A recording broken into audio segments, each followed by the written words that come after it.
noches, amigos. Soy Joaquín Ricardo y como cada viernes a las 10 de la noche por Voz Media Network procedemos a realizar una nueva entrega de nuestro programa Comentarios y Reflexiones.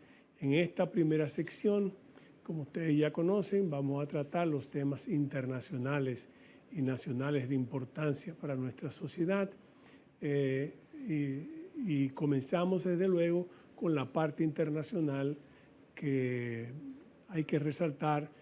Continúa Israel su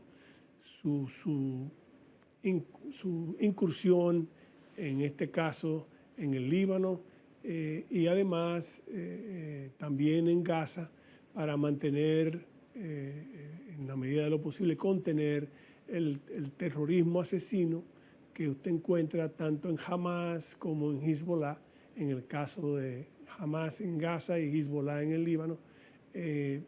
Y a pesar de ya haber descabezado la dirección de Hamas en este momento, con la muerte de Yahya Sinwar, confirmada la semana pasada, y haber también en el Líbano procedido a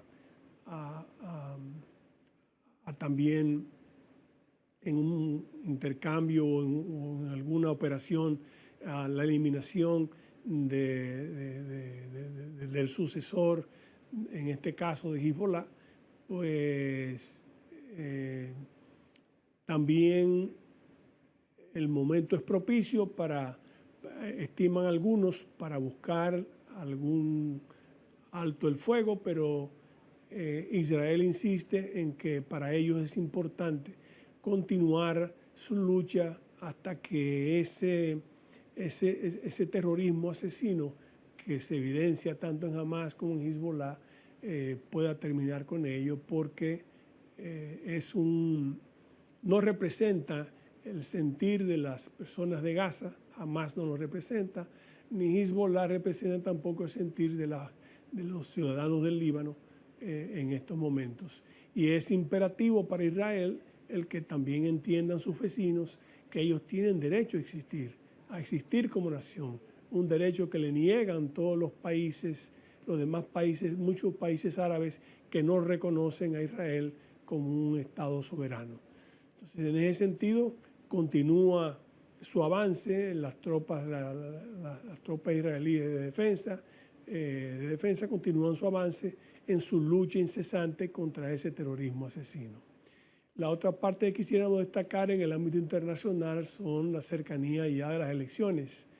La próxima semana, el día 6 de noviembre, ya en corto tiempo, en 2 semanas, estamos a 11 días de las elecciones de los Estados Unidos, y todavía sigue siendo una elección apretada, en donde depende más bien de 5 o 6 estados pivotes que pueden de una forma u otra inclinar la balanza en las elecciones.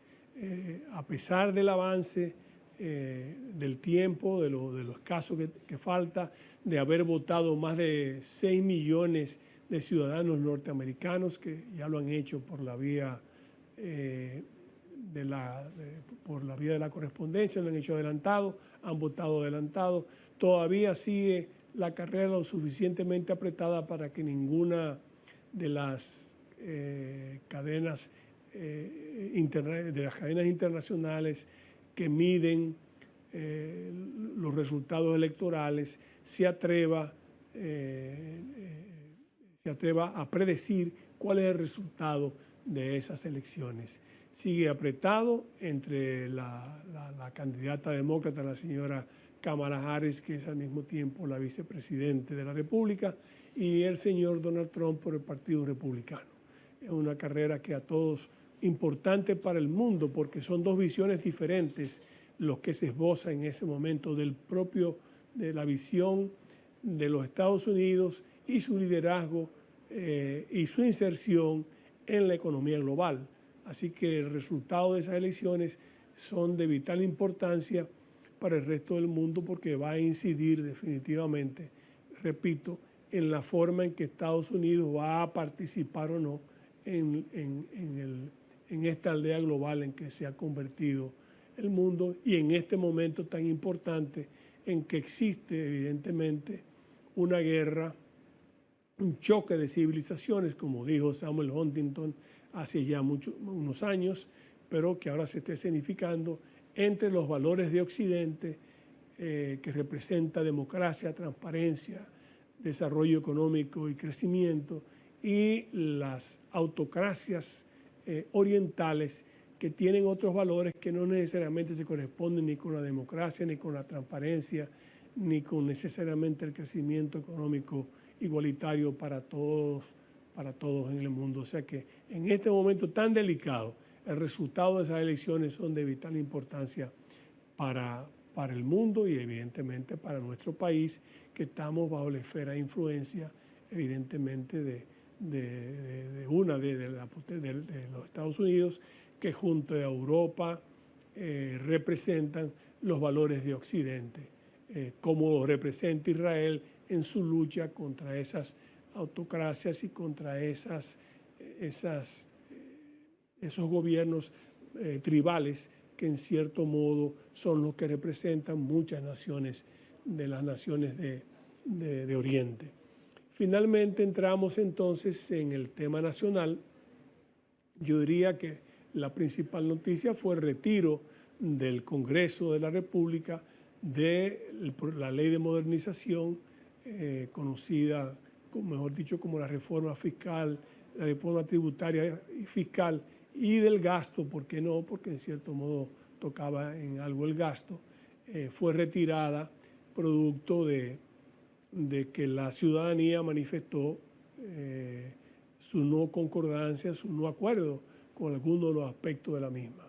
Pero la pregunta es, que se lo haremos, por cierto, a nuestro invitado en la segunda sección, la pregunta es si esa reforma no era la solución, el retiro de la misma tampoco significa una solución al tema del déficit presupuestario que venimos arrastrando desde hace cerca de 2 décadas y al hecho de que el gobierno reciba mayores ingresos para poder dedicarlo a obras de infraestructura que demanda la sociedad.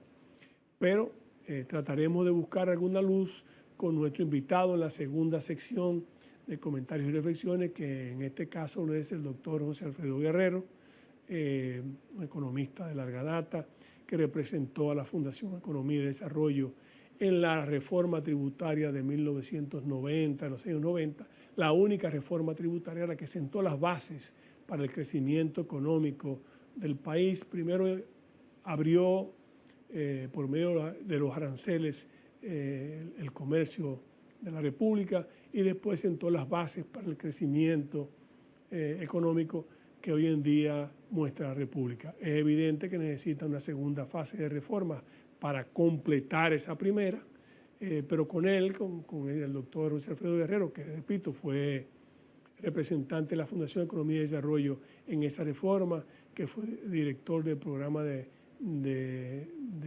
crecimiento económico del Banco Central, que fue al mismo tiempo el primer director de crédito público en el Ministerio de Hacienda y que es asesor en materia económica y se dedica también a la academia. Con él vamos a conversar en la segunda sección después de esta pausa.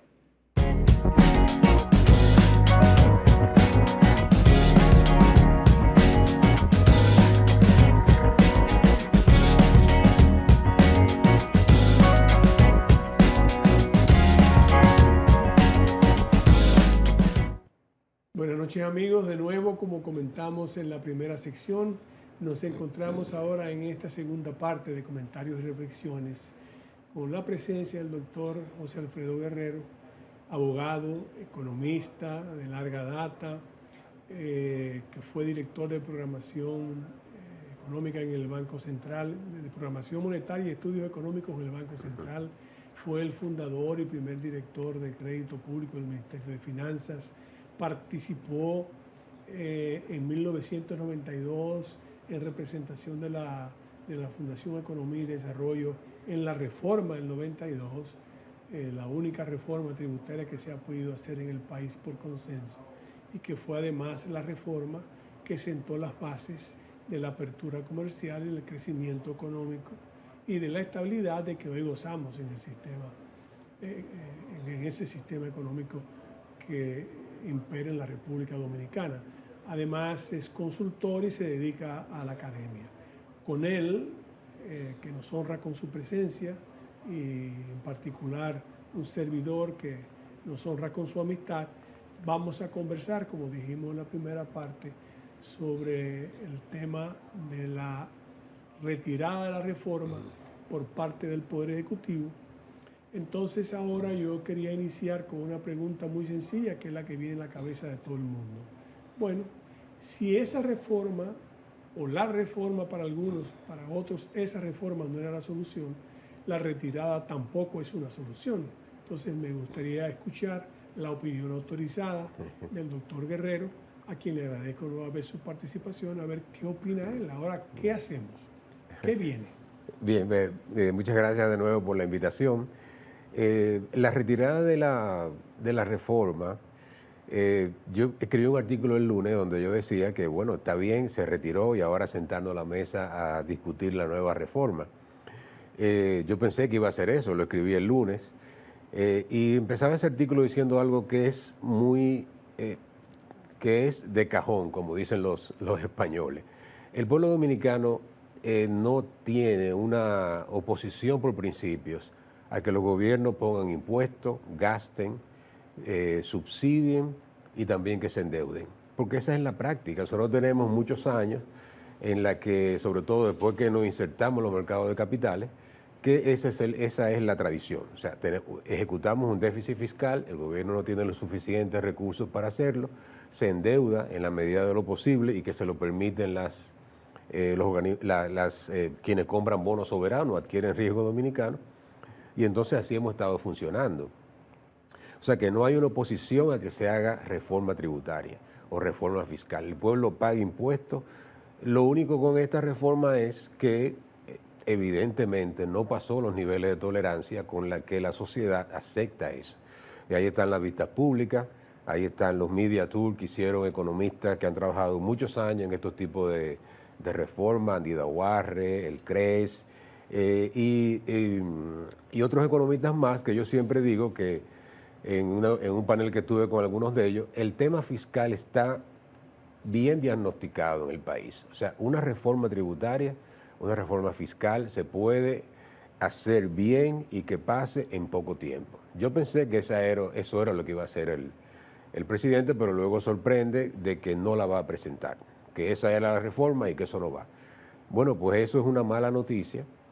Él comentó que eso es algo que en los mercados de capitales se ha comenzado a sentir en los bonos, pero los mercados se tienden a ajustar y eso luego toma su normalidad. Eso no es tan así. Eso no es tan así. Yo traje unos gráficos que les puedo mostrar son gráficos que están en el portal del Ministerio de Hacienda, en el que ustedes, en el Ministerio de Hacienda, ustedes pueden ver, miren por ejemplo ese gráfico. Ese gráfico indica el rendimiento de un bono particular del gobierno dominicano. Ustedes ven al final que se está disparando hacia arriba.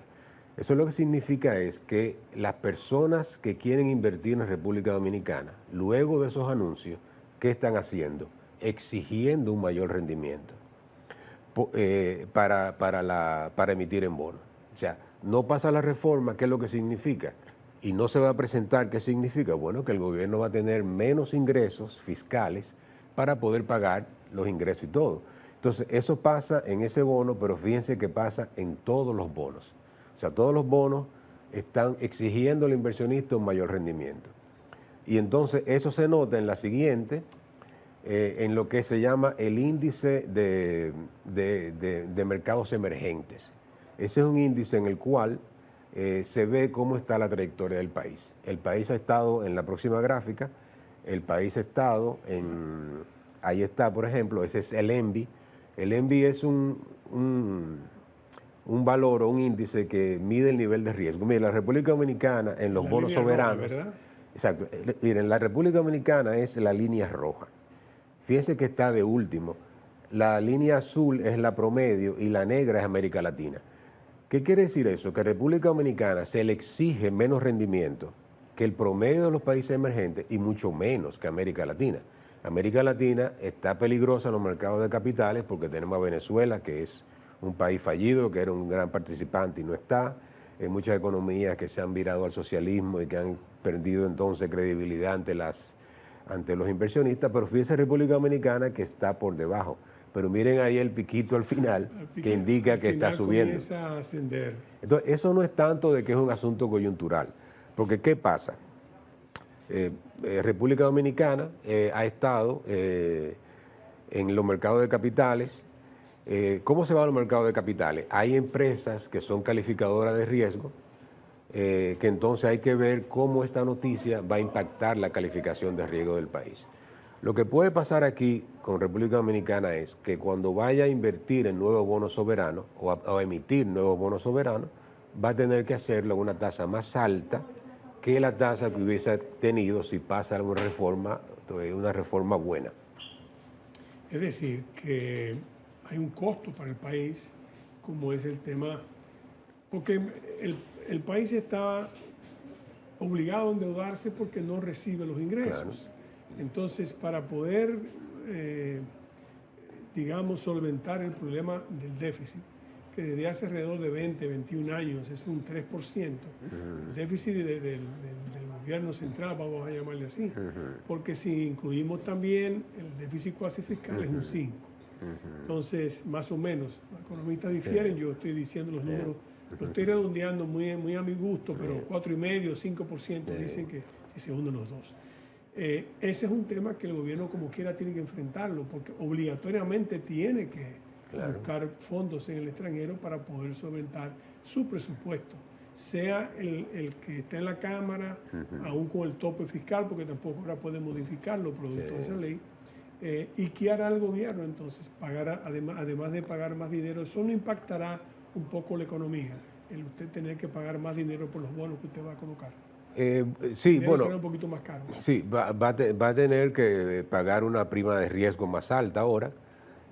Tal vez, y puede pasar, no pueda conseguir toda la cantidad que requieren los mercados. Habría que ver qué dicen los mercados, porque ¿qué pasa con la reforma fiscal, reforma tributaria? En el año 2019, el PLD estaba en el poder. Cada vez que se emite un bono soberano, se pone entre los riesgos posibles que puede tener un inversionista que compre bonos, el tema de si se va a hacer o no reforma fiscal. Entonces, ¿qué pasa? En el 2019 el Partido de la Liberación Dominicana tenía mayoría en ambas cámaras. Podía pasar una reforma tributaria.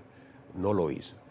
Gana el presidente Abinader en el 20, consigue la mayoría, pero tampoco lo hace. Entonces, en todas las emisiones de bonos, en la emisión de bonos, cuando ganó el presidente Abinader, se ponía que el presidente Abinader tiene el PRM, la mayoría en ambas cámaras. Pero que eso puede cambiar si en el 24, entonces cambia la situación. Entonces, ¿qué pasa? El gobierno viene y gana en el 24, ya hizo una emisión de bonos soberanos, y entonces entonces ahora, ¿qué es lo que pasa? Tiene la mayoría de nuevo. O sea, el riesgo que tú pusiste antes del 24 ya no se da. Entonces, ¿qué pasa? Nos van a pasar 4 años sin reforma. En esos mismos memorándum, por ejemplo, también se pone entre los riesgos el problema del déficit eléctrico. El déficit eléctrico, en todas las emisiones que hizo el gobierno de Abinader, ahí se pone. O sea, el déficit eléctrico ha seguido aumentando. Pero se han podido colocar los bonos, y de hecho el país mejoró en base a un buen manejo, mejoró calificación y está a pocos pasos de tener lo que se llama un grado de inversión. El grado de inversión le permitiría a ese déficit poderlo financiar a menores tasas. Pero sin reforma ya todo eso se cae. O sea, ¿qué va a hacer el país en ese caso? O sea, hay que esperar a ver la reacción de los mercados cuando se coloque esa primera emisión de bonos, a ver cuál es el momentum que ha caído en ese. ¿Puede el país continuar sin reforma con el bajo índice de gastos en inversión? ¿Cómo ve? Porque el problema, el país demanda mayores inversiones en obras de infraestructura de importancia. El gobierno alega, con toda razón en cierto modo, que no dispone de los fondos, porque como yo digo, con la parcelización que se hizo del presupuesto, el 4 para educación, el 10 para la UAS, el 10 para los ayuntamientos, el 5 para la UAS, el tanto para... llega un momento en que el gobierno no tiene realmente para gastos de capital, gastos de inversión. Muchos alegarán que eso es producto también de una nómina. Bueno, pero todavía en países como el nuestro, el Estado sigue siendo, en cierto modo, uno de los grandes, de las grandes fuentes de empleo. Lo ideal es que sea el sector privado, pero hacia eso vamos, ahí nos dirigimos. Entonces, ante esa situación, vi un decreto que salió en esta semana y hablaba de la fusión ahora, de adicionarle a la Dirección General de Compras y Contrataciones las funciones de alianza público-privada como una forma dice el decreto, como de asegurar que haya un mayor... Eso me llamó la atención porque yo no entiendo bien los beneficios de esa medida, pero sí sé que lo que puede hacer el gobierno ahora está más que nunca obligado a hacerlo a través de las alianzas público-privadas para buscar un poco del capital que él no tiene, que pueda suplirlo el sector privado. Sí, o sea, el gobierno puede hacer muchas cosas. De hecho, en la misma reforma tributaria, el gobierno pone en blanco y negro que hay una gran evasión en todos los impuestos. Bueno, pues entonces es cuestión de atacar eso. O sea, el gobierno puede ir trabajando en el tema de la evasión. El gobierno puede fácilmente decir, por ejemplo, el gobierno retira el proyecto que eliminaba la ley de cine, pero la ley de cine son 8.500 millones. El gobierno puede decir, bueno, no son 8.500, yo voy a ejecutar 2.300, 2.500. O sea, en todo eso él puede ir haciendo ajustes. Sus reducciones. Él puede hacer reducciones. Lo que yo no entiendo es, si me voy a poner en eso, ¿por qué también no lo hago? Porque es lo que yo insisto, o sea, la reforma el asunto tributario está sobrediagnosticado. Eso es cuestión de una mesa de trabajo y vamos a hacerlo y vamos a trabajar y punto. O sea que se puede hacer por todos lados. Yo siempre he favorecido un pacto de nación. Claro. Alguien me dirá, pero ¿cuál es la diferencia del pacto de nación? Bueno, pues yo aspiro a que se reúnan en una mesa los principales actores de la sociedad dominicana. ¿Quiénes son? Muy sencillo, políticos. Los políticos tienen que ir, sentarse y comprender que es su deber cívico y ciudadano para con el Estado sentarse en una mesa a discutir lo que más le conviene al país, qué país queremos para los próximos 10 años. No todo es política, pero que eso es parte de la política, pero es su deber ciudadano para con la nación, para con el país y para con las personas que ellos dicen representar. Los políticos, los empresarios industriales, productores, empresarios en sentido general, los agrupo de esa manera, el sector sindical, de alguna forma, las iglesias si así quieren, y otros sectores relevantes, y buscar representantes en una mesa que no es tan amplia como la gente piensa, y que haya representación ciudadana, no hay ningún tipo de inconveniente, pero una representación ciudadana organizada a través de diferentes mecanismos, y de esa manera en una mesa donde se reúnan 20, 25 personas, no más de ahí, con la propia mediación del jefe del Estado.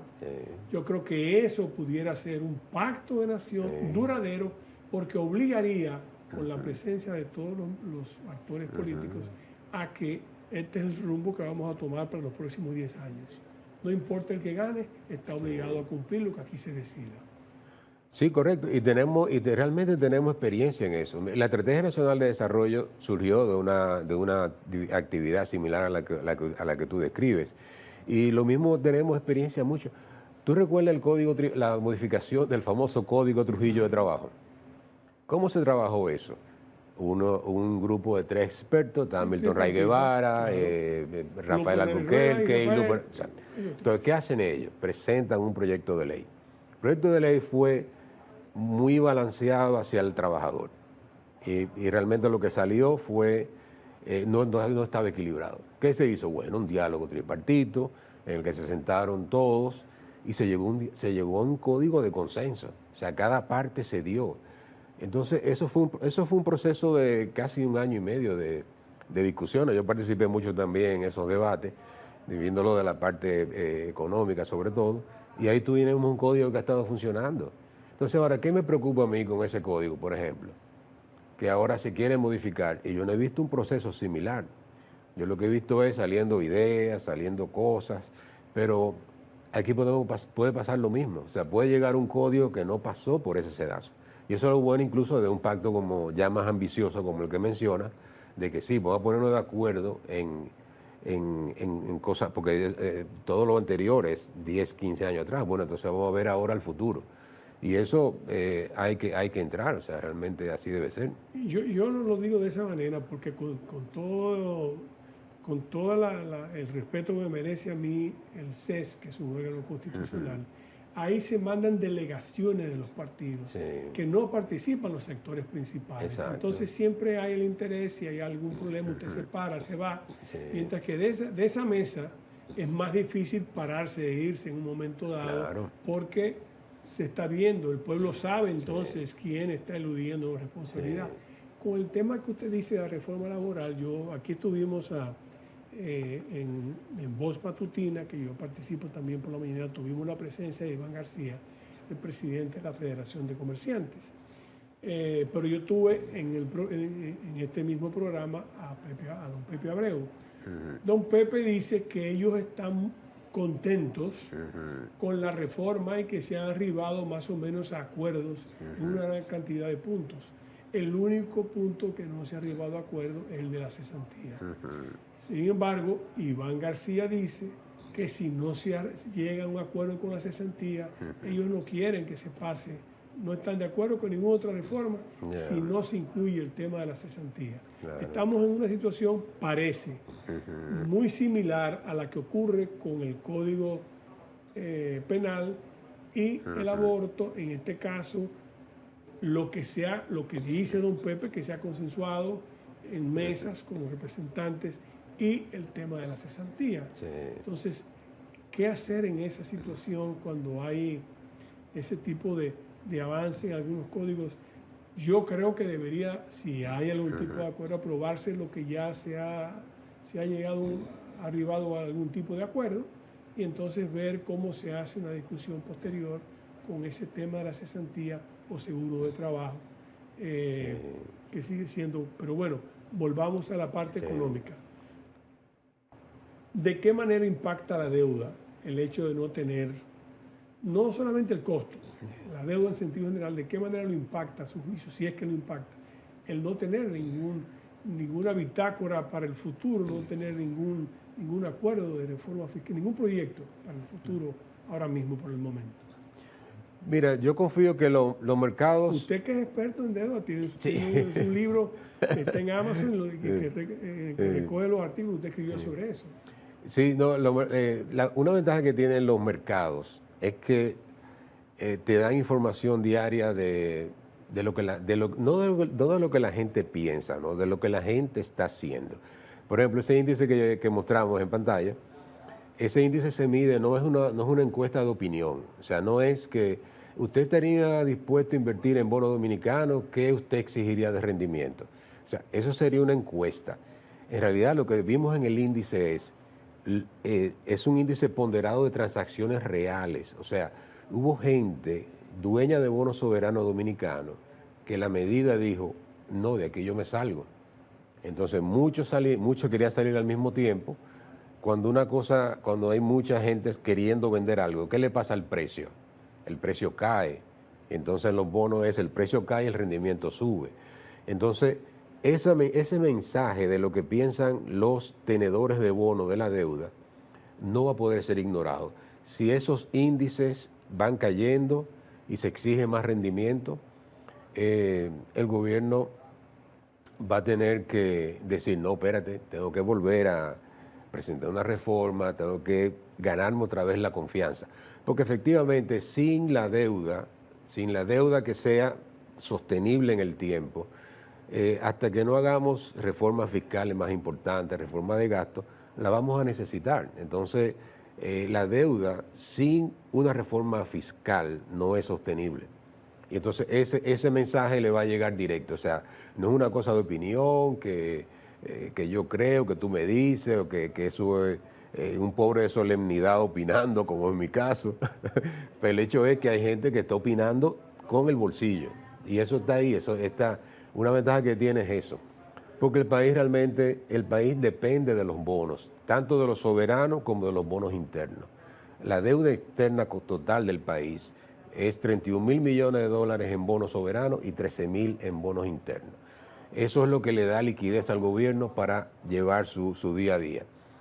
Si eso se le pone muy caro, la otra opción sería, bueno, déjame usar ahorro interno, pero entonces sería ya competir con el sector privado dentro de líneas de crédito de los bancos y eso. O sea que para mí el gobierno va a, después que pase este trago amargo, va a volver otra vez porque no puede. El país no rechaza los impuestos, el país rechaza impuestos que son como lo que presentaron. O sea, poner a la gente de ahorro a pagar un 27%, bajar el IPI, esas son cosas que no puede ser. Bueno, después de la pausa vamos a retomar la conversación porque a mí me interesaría entonces plantearle una pregunta, tal vez un poco ambiciosa, pero ¿cuál sería la reforma que usted haría? Pero eso lo sabremos después de la pausa, amigos.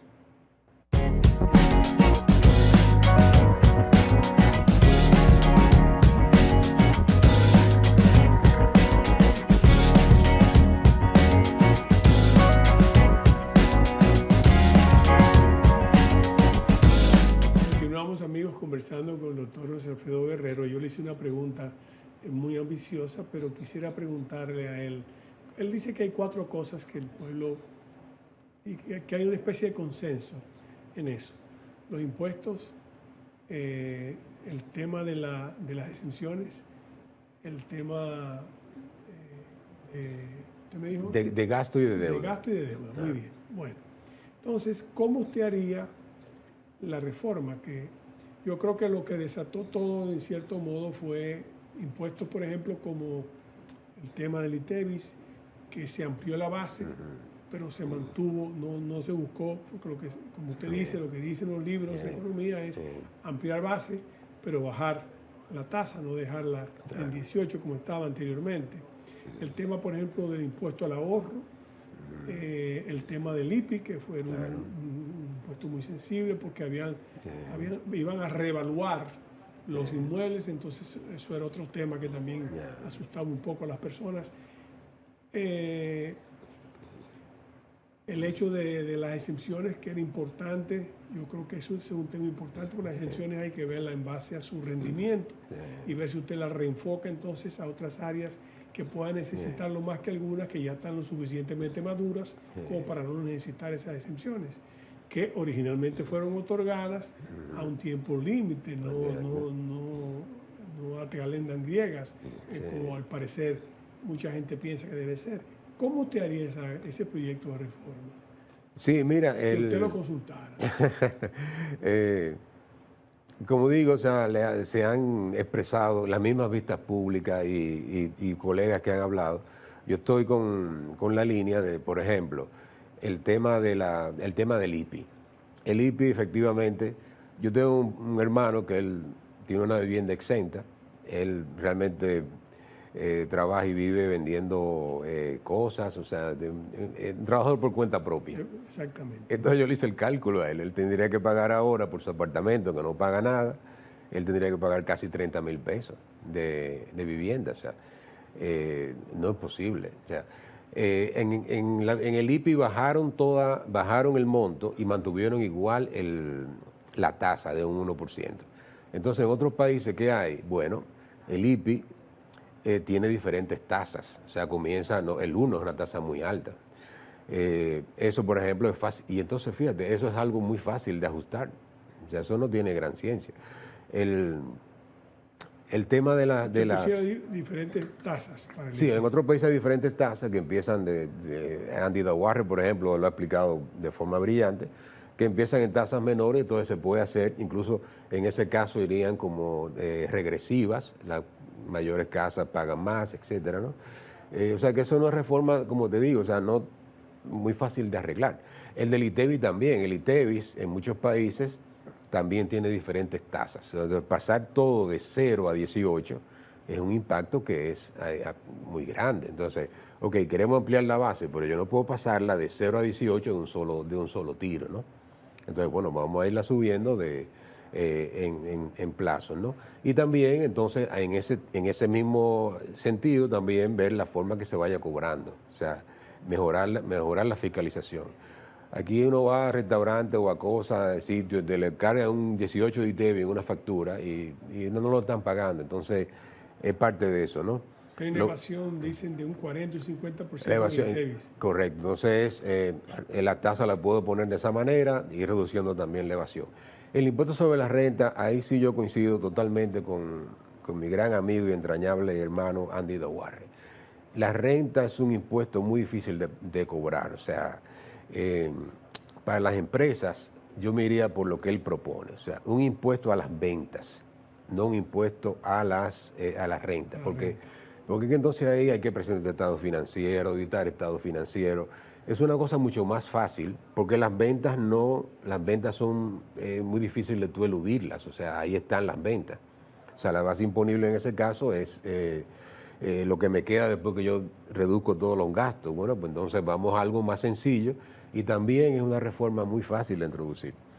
¿Cómo consideraríamos el tema de ITEVIS más ese impuesto, por ejemplo, a las ventas y no a la renta, al volumen de la renta? Este no es ITEVIS, eso sería, en vez del impuesto sobre la renta, lo sustituyo por un impuesto sobre los ingresos. Sobre los ingresos. Una empresa vende tanto y de esos ingresos me va a dar 3.5 y olvídate, yo no quiero ver tus estados financieros. Yo no quiero ver en qué tú gastas, en qué tú dedicas, ni nada. Pero una medida interesante porque tampoco se puede alegar pérdidas, porque hay mucha gente que alega pérdidas. Claro, entonces el Estado ahí no tiene forma de verlo. Andy explicó, por ejemplo, que con el tema del turismo, una de las cosas que pasa, que es de los sectores que más declaran pérdidas, es un tema regulatorio de que ellos presentan la venta de la venta de las habitaciones por un valor que es 2 y 3 veces más barato de lo que venden. Inferior a lo que realmente. Y eso es de acuerdo a una regulación que existe, un convenio, etcétera. Bueno, pero entonces eso es fácil también de cambiar. Eso es aparte de la exención que también tienen como área de turismo. Aparte de la exención es que hay un sitio donde, por ejemplo, ya para nuevos hoteles tal vez no se justifican tanto, porque Punta Cana, el este es una zona que ya tú no tienes que atraer a una gente nueva, no tiene que decirle, bueno, vamos para acá, que no va con subsidio. O sea, ya esa gente va por el beneficio que es eso. Sí mantenerla para áreas que son más deprimidas. En la capital hay que revisar todo eso, porque lo que pasa con la capital es, mira, hay dos negocios que le voy a decir el nombre. Hay uno que se llama Wendy's, que está en la Gustavo Mejía Ricard, con Tiradentes. Wendy's es uno de los restaurantes que más, que debe ser de lo que más factura en el país. La Gustavo Mejía Ricard, un fin de semana, le hace un tapón. Ese restaurante paga ITEVIS. Ahora usted tiene al frente uno que se llama Applebee, que entonces está dentro de un hotel, que entonces es una zona turística, entonces es una zona franca que recibe los incentivos del turismo. Entonces Applebee no paga ITEVIS. Son dos restaurantes igualitos. O sea, ¿cómo entonces yo fiscalizo cuál es la razón de que sea eso? O sea, es una cosa absurda. O sea, ¿por qué un Applebee tiene entonces un subsidio turístico y entonces Wendy's no? ¿No? Lo que hay que hacer es que en la capital negocios de esa naturaleza no pueden estar exentos. Por ejemplo, hay cadenas, para no mencionar ninguna, pero hay cadenas en la Winston Churchill, varios hoteles de cadenas internacionales en la Winston Churchill. Los restaurantes que están ahí están bajo un régimen de incentivo turístico. Si lo consiguieron, sí consiguieron el permiso, sí. Entonces, o sea, ustedes cobran el ITEVIS en esos lugares. Cobran el ITEVIS. Si cobran el ITEVIS es que entonces no tienen la exención ahí. Pero, y en Applebee también yo creo que cobran el ITEVIS, ¿o no lo cobran? Yo no sé, pero ellos están... Eso le pregunté ahora porque me surgió la inquietud. Sí, pero ellos están en una zona ahí que entonces reciben beneficios por estar en una zona... No, un Applebee en Pedernales, yo te digo, bueno, que no pague ITEVIS, que tenga de todo. Y se van a pillar los turistas que van a venir y van a ver un Applebee. Bueno, pero, o sea, realmente, yo insisto, don Joaquín, el sistema tributario está sobrediagnosticado. El gobierno tiene la oportunidad de juntar expertos en esa misma temática que usted dice también, bueno, vengan los sectores, los expertos, juntémonos, esto es lo que queremos. Y eso se hace para mí en 3 meses. Exacto, no es una cosa de mucho Es tiempo. una cosa de otro mundo.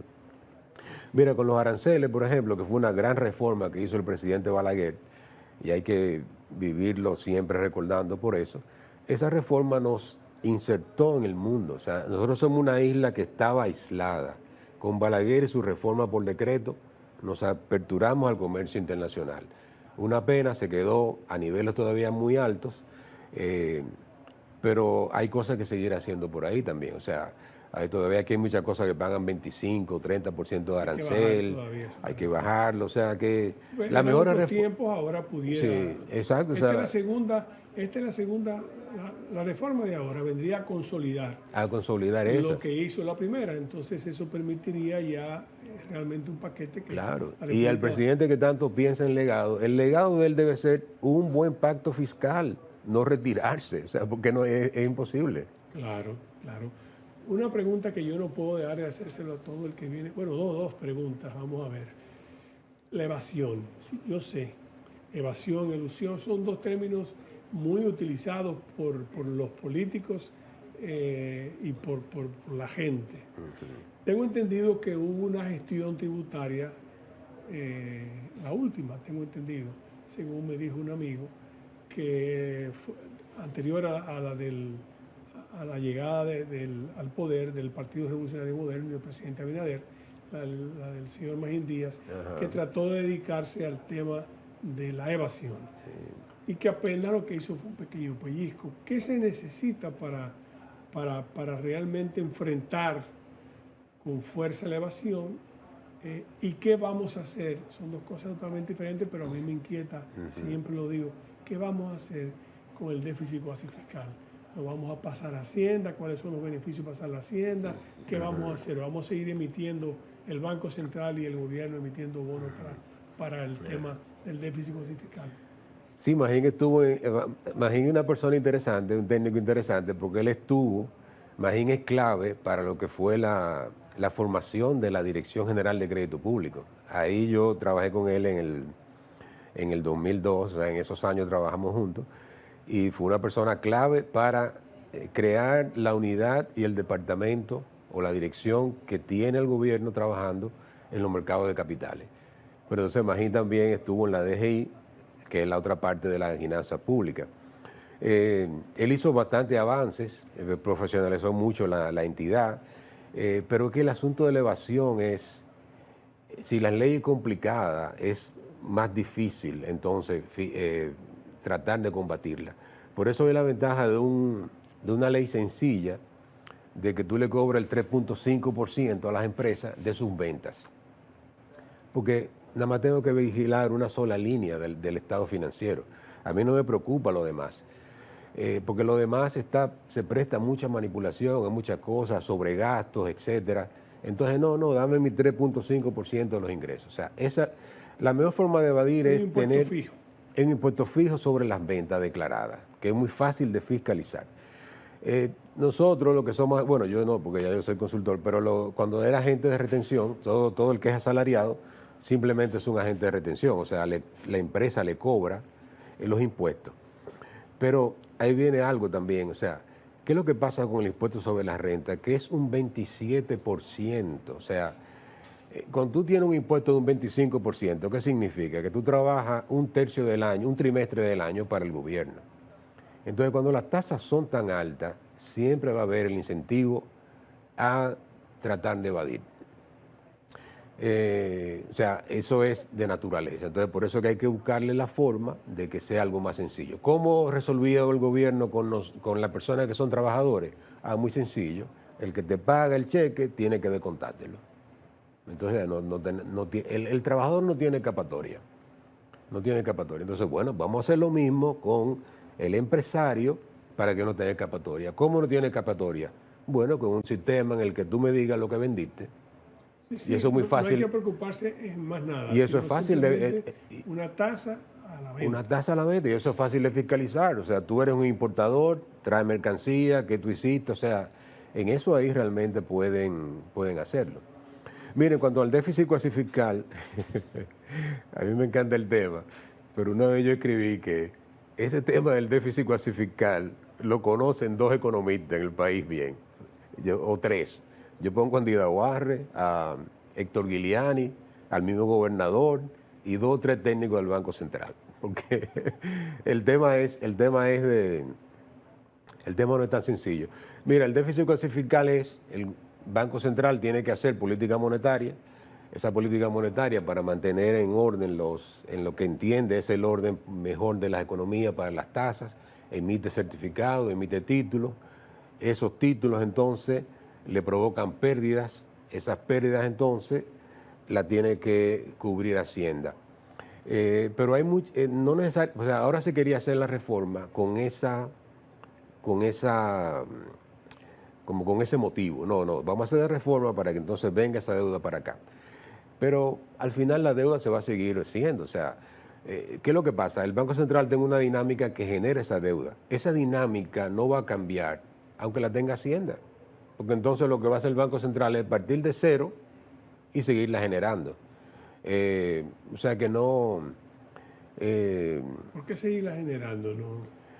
Porque el banco cuando quiere, por ejemplo, controlar la tasa de interés y la economía se está encalentando, entonces emite bonos. O sea que el déficit fiscal no es solamente el tema de lo que sucedió con Baninte, los intereses que hay que pagar, sino también incluye la emisión Incluye las emisiones de... Sí, lo que pasa es que el Banco Central emite su propio título. En otros países se utilizan bonos del Tesoro. De Hacienda. O sea, pero eso no es ahora mismo como... no es un tema... No exacto, eso para mí ahora es una nota al pie. Lo importante ahora es qué vamos a hacer para conseguirle más ingresos al gobierno. Y yo repito, el pueblo dominicano no está opuesto a los impuestos, a la deuda, a los gastos, a las exenciones. Lo que pasa es que todo tiene que ser en sus niveles. Por ejemplo, uno que llegó ya, que no puede ser más, es la ley de cine. Miren lo que dicen, bueno, aquí en esta calle hay, sin ley no hay cine. Entonces, ¿qué quiere decir sin ley no hay cine? Que no son cineastas, son cineasta con H, o sea, hasta que dure la ley. La ley consumió 24.000 millones de pesos del gobierno. Entonces, no, ya, tú tienes tus estudios, tienes tus empresas. Lo que tiene que hacerse con esa ley es que el empresario haga cine directamente de su dinero. Mira, yo hice un cálculo. Cuando tuve un empresario que dice, yo puse 67 millones de pesos para una película. Yo hice el cálculo hacia atrás y eso significa que la empresa, por ingresos propios declarados, más el porcentaje de elevación, tiene en su bolsillo 1.230 millones de pesos. Entonces, si tú tienes 1.230 millones de pesos tuyos, producto de tus ganancias netas después de pago de impuestos, y la tienes ganancias por evasión, entonces, ¿por qué la película, la inversión de 67 millones, tiene que salir de lo que el gobierno, de lo que tú le vas a pagar al gobierno? No, ya no. Entonces esa ley también es una ley también muy fácil de cambiar. O sea, no es que el pueblo no quiere que no haya subsidio al cine, no, pero vamos a hacerlo de otra manera. O sea, mira, con la ley del 3.5 de ingreso bruto, porque esa ley, una cosa importante, no tiene sección alguna. O sea, tú me pagas un 3.5, a mí no me importa si tú le vas a dar a una ONG, si tú le vas a invertir al cine, si tú vas a hacer nada. O sea, esos son netos para mí. Ya el mecenazgo tú lo haces de tu dinero, de lo que te queda a ti. Yo no me voy a meter con lo que tú haces con tu dinero. Entonces, es lo mismo. Es importante aclarar que el mecenazgo y otras cosas más que hacen y donaciones, la hacen para descontarla de los impuestos que tienen que pagar. Sí, entonces es lo mismo que el cine. O sea, yo a veces veo empresas que dicen, invertimos en el cine. Pero ¿y qué usted invirtió? Ese dinero lo iba a pagar usted se lo iba a pagar al gobierno. O sea, el gobierno le permitió que en vez de dármelo a mí, que yo lo voy a gastar en hospital, en escuela, en inversión pública, no, yo te lo doy a ti para que tú gastes en el cine. No, pero así no. Hay inclusive gente que alega el tema de que la calidad de lo que se ve no refleja lo del cine, entonces no hay una inversión realmente en el cine. Por ejemplo, mira, ¿qué personaje de la historia dominicana contemporánea merece una buena serie de Netflix o algo que se pueda producir? El doctor Joaquín Balaguer. Doctor Joaquín Balaguer merecería una película de cine. Pero la base de un cine comercial, no. Ahora, ¿cómo se puede hacer? Bueno, a través de un instituto o de que el gobierno apoya al cine, pero los temas lo elijan personas no ligadas comercialmente al cine, sino que los temas lo elijan personas que califiquen el guión, hagan las cosas y digan, bueno, esta película le interesa al gobierno para fines de que se conozcan su historia, o sea, un cine de esa naturaleza. Entonces el dinero lo pone el gobierno, el tema lo elige un grupo de representantes y entonces un guión así sobre Balaguer tuviera una opción de ganar. Yo hice una comparación una vez entre una película entre Porfirio Rubirosa y Heriberto Peter. ¿Cuál de esos dos personajes merece una película que se conozca su vida? Heriberto Peter. Pero no, se hizo sobre Porfirio Rubirosa. O sea, la parte comercial, el Playboy y todo, ¿no? Pero una empresa hizo eso con dinero que era del gobierno. O sea, a esa empresa no le importaba la historia dominicana y resaltar a una persona como Heriberto Peter. O sea, ahí es que voy. O sea, el cine es eso. O sea, el cine tiene que cambiar esa naturaleza. O sea, que espacio para hacer mejora y en todos lados está. O sea, eso está. Cuando habría, por ejemplo, un Instituto Nacional de Cine, que sería del gobierno, que sería, como usted dice, claro, sería algo más interesante que simplemente permitir que el empresario aporte, pero no sabemos a qué. No importa si la película hace 10 millones y el costo de la misma fueron 300, que fue lo que aportó un empresario para hacerla.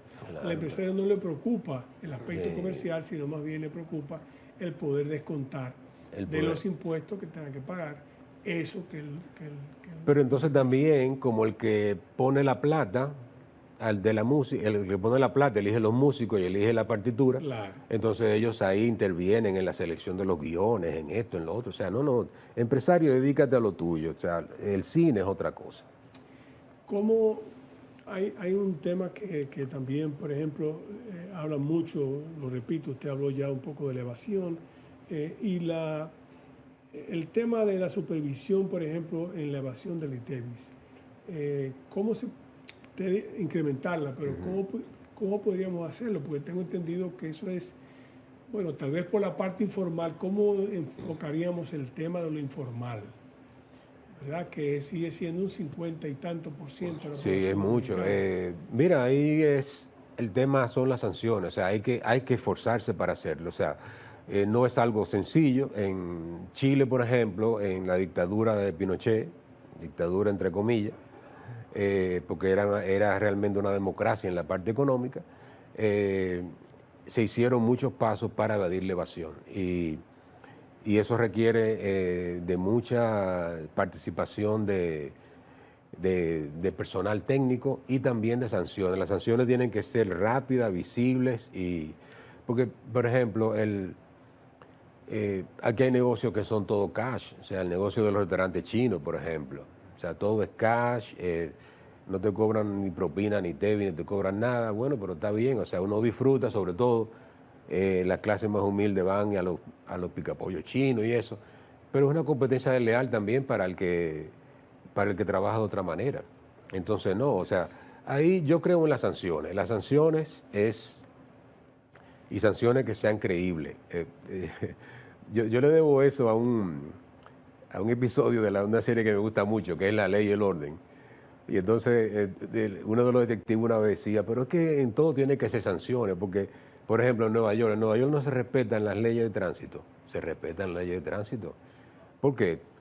¿Cuántas veces usted nada más, cuánta gente se parquea en estacionamiento de impedidos? ¿Cuánta gente tapa una acera? O sea, no. O sea, tú tienes un cuerpo de policía que se ha dedicado y eso está en la psiquis del que maneja en Nueva York, de que la multa viene y la multa te la van a cobrar y va a ser efectiva. O sea que la sanción al final es lo que funciona. El día que tú cierres, imagín eso, recordando a Magín cerró mucho negocio aquí. Magín se le tiraba a negocio y lo cerraba y vamos a hablar. Pero eso se perdió. Se establecer un régimen de consecuencias que la gente sepa que sí. Y él mismo hasta personalmente aparecía y yo lo vi bajando una vez cosas. O sea, podemos hacer eso. Igualmente, tampoco tiene que ser, porque Magín era un ogro cobrando impuestos. Pero dime quién no era un ogro cobrando impuestos y que era un tipo simpático y cobraba impuestos. Juan Hernández. Claro, no, lo cobraba con una sonrisa Lo cobraba con una permanentemente sonrisa. Entonces, tenemos entonces de todo para para cobrar. poder hacerlo. O sea, que lo que hay que es eficientizar el cobro, porque la gente lo que quiere es, de esa manera, eficientizar el cobro y eficientizar el gasto del gobierno. El gobierno también se ha autoimpuesto algunos límites, ha hecho lo que él entiende con el funcionamiento de algunos ministerios, aunque no sé finalmente qué va a pasar con las personas que trabajan en los mismos, pero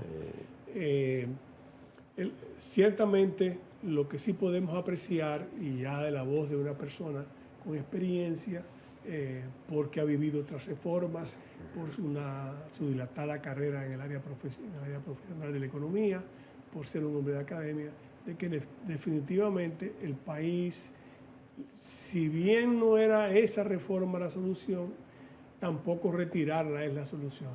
Hay que buscar un punto intermedio en que el gobierno de alguna manera llegue a un consenso y un acuerdo, porque es impostergable. Tenemos años, como usted decía, postergando, muchos por el tema del costo político. Así es. Otros, en este caso, ese sería el gran legado, como usted dice, del presidente Abinader, entre otras cosas que él ha hecho, como el tema de la no reelección, hay que reconocerlo, y ese sería un legado para él, que no tiene que pagar ahora ningún costo político, no está aspirando, puede hacer las cosas que realmente conviene al país.